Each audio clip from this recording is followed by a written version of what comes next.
மூன்றாவது, ஜீவ காலமெல்லாம் மரண பயத்தினால் அடிமைத்தனத்திற்குள்ளான யாவரையும் விடுதலையாக்கும்படி அப்படியானார்.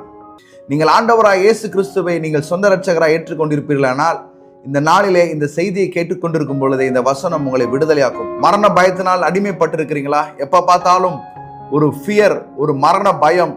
வெளியே போகும்போதும் மரண பயம், வீட்டுக்குள்ளே இருக்கும் பொழுதும் மரண பயம், தனிமையில் இருக்கும் பொழுதும் மரண பயம், தூங்கி கொண்டிருக்கும் பொழுதும் மரண பயம்.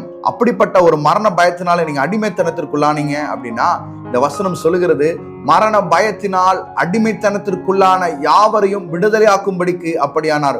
நீங்கள் விடுதலையாக்கப்படும்படிக்கு உங்களுக்காய் ஒரு பெரிய கிரயம் கொடுக்கப்பட்டிருக்கு. மரணம் சும்மா வராது.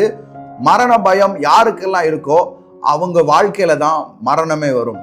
அப்போ மரண பயத்தின் வழியா தான் பிசாசு என்ன பண்றான்னா தன்னுடைய சித்தத்தை, மரணத்தை உள்ளே கொண்டு வருகிறான். அப்ப மரண பயத்திலிருந்து விடுதலாக்கப்பட்டுட்டா அவங்க வாழ்க்கையில அவன் செயல்பட முடியாது. நீங்கள் இயேசு கிறிஸ்துவை உங்களுடைய சொந்த இரட்சகராய் ஏற்றுக்கொள்வீர்களானால் இன்றே உங்க வாழ்க்கையில மரண பயத்திலிருந்து ஆண்டவர் விடுதலையை தர அவர் வல்லமையுள்ளவராக இருக்கிறார்.